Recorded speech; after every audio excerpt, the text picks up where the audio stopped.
भाग 10 anti trust की लंबी बांह। बिटटेक के बारे में क्या तय हो चुका है और किस पर अब भी लड़ाई जारी है। क्लाउड अर्थव्यवस्था का स्रोत समर्थित विश्लेषण। हर दावा अपने स्रोत से जुड़ा है। यहाँ किसी अपराध का आरोप नहीं है। उल्लेखनीय बात यह है कि यह सब कानूनी और प्रकटित है। इस श्रृंखला में पहले की हर चीज depreciation lever, cloud revenue, lock in pricing, licensing की लड़ाइयाँ एक ऐसे बाजार के भीतर होती है जिस पर मुट्ठी भर कंपनियां हावी हैं। तो स्पष्ट सवाल यह है, कानून उस प्रभुत्व के बारे में असल में क्या कहता है। 2026 में ईमानदार जवाब है, यह इस पर निर्भर करता है कि कौन सी कंपनी और कौन सा मामला। गूगल के खिलाफ फैसले आ चुके हैं। 2 महाद्वीपों पर अमेज़न और एप्पल के खिलाफ अमेरिकी सरकार ने मुकदमा किया है, पर उन मुकदमों का फैसला नहीं हुआ और यह बेहद मायने रखता है कि हम उन 2 खानों को अलग रखें तो आय के उन्हें अलग रखें। यह एक निष्कर्ष है, आरोप नहीं।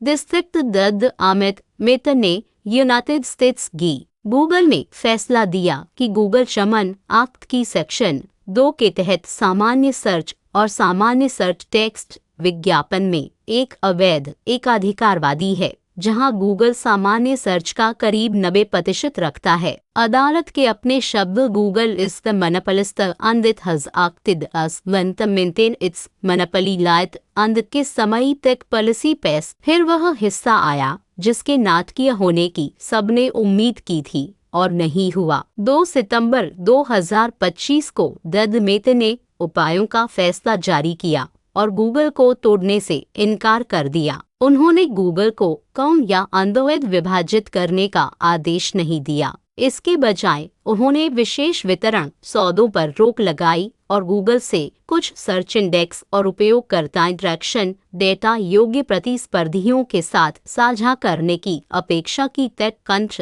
NPR गूगल का पक्ष उसकी अपनी आवाज में उसने देयता फैसले और उपायों के फैसले पर प्रतिक्रिया दी और अपील कर रहा है। साफ कहने लायक, एक अपील निष्कर्ष को रद्द नहीं करती जब तक कोई उच्च अदालत अन्यथा न कहे। निष्कर्ष बना रहता है। एक दूसरी अमेरिकी अदालत, एक अलग जज, एक अलग बाजार, वही दिशा।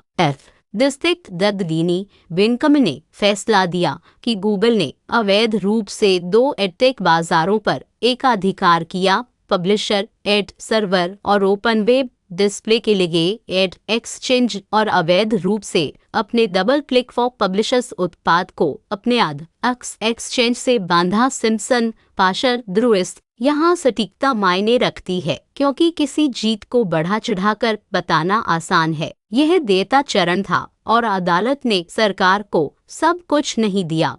उसने विज्ञापनदाता नेटवर्क बाजार के बारे में अलग दावे को खारिज कर दिया। द्रुइस्ट गूगल ने कहा कि वह अपील करेगा और अपना रुख यहाँ रखा। अटलांटिक पार यह नया नहीं है, यह एक कागजी निशान वाला सिलसिला है। 95 अरब का जुर्माना लगाया। कमीशन ने आचरण को पुनरावृत्ति माना और संकेत दिया कि केवल संरचनात्मक उपाय जैसे विनिवेश हितों के टकराव को सुलझा सकते हैं। यूरोपियन कमीशन IP/25/1992 लॉयंस एंड लोव वह क्या है, इस पर एक सावधान नोट। कमीशन एक नियामक है जो एक प्रशासनिक निष्कर्ष निकाल रहा है, न कि एक अदालत जो फैसला दे रही है। एक असली और बाध्यकारी निर्णय पर मित्तल और विंकम के फैसलों से एक अलग उपकरण, और यह एक पुराने रिकॉर्ड के ऊपर बैठा है। 125 अरब कर दिया गया। CNBC Wikipedia overview. ध्यान दे कि एंड्रॉयड जुर्माना घटाया गया, रबड़ स्टैंप नहीं किया गया। अपील अदालतें पीछे धकेलती हैं। गूगल 2025 एडटेक जुर्माने की अपील करेगा और अपना यूरोपीय रुख यहाँ रखता है। अब दूसरा खाना, और यहाँ रेखा चमकीली हो जाती है। जो एक तथ्य है वह यह है कि 26 सितंबर 2023 को FTC और 17 राज्य अटॉर्नी जनरलों ने अमेज़न पर मुकदमा किया, यह आरोप लगाते हुए कि वह शमन एक्ट की सेक्शन 2 और FTC एक्ट की सेक्शन 5 के तहत अवैध रूप से एकाधिकार शक्ति बनाए रखता है।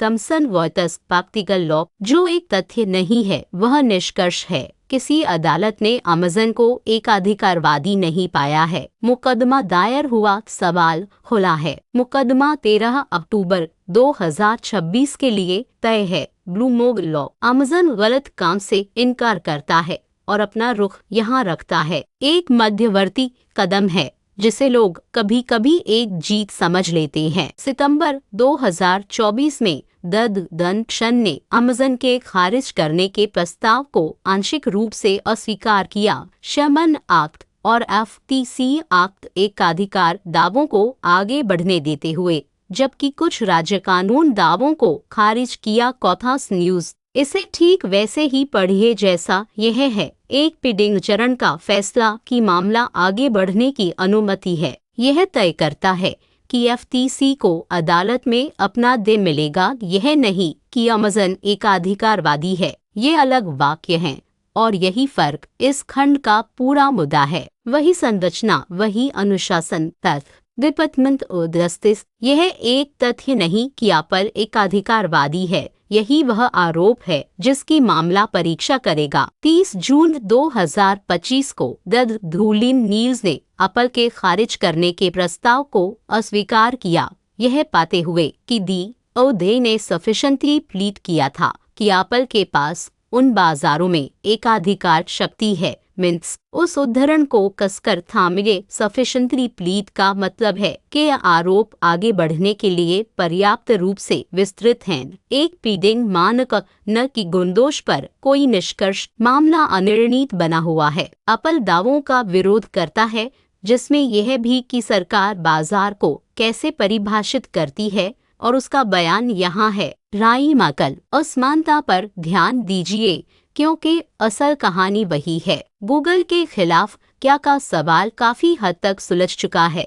2 अमेरिकी अदालतें और EU सभी एकाधिकारवादी पर पहुंची, और जीवित लड़ाई यह है कि इसके बारे में क्या करें, जहां मितका नो ब्रेकअप उपाय आपको बताता है कि अदालतें इन फर्मों को सचमुच पुनर्संरचित करने को लेकर कितनी सतर्क हैं। अमेज़न और एप्पल के खिलाफ हम एक चरण पहले हैं। सरकार ने कागज पर अपना मामला रखा है, जजों ने कहा है। मुकदमे तक जाने के लिए यह काफी है, और बस इतना ही हुआ है। मुझे लगता है ईमानदार रुख यह है कि गूगल के निष्कर्षों को गंभीरता से ले और अमेज़न व एप्पल के मामलों को गंभीरता से पर समय से पहले नहीं खारिज करने के प्रस्ताव से बच गया को दोषी के रूप में पढ़ने की बहुत मानवीय खिंचाव का विरोध करे। यही पूरा कारण है कि यह श्रृंखला अपने दावों को लेबल करती है।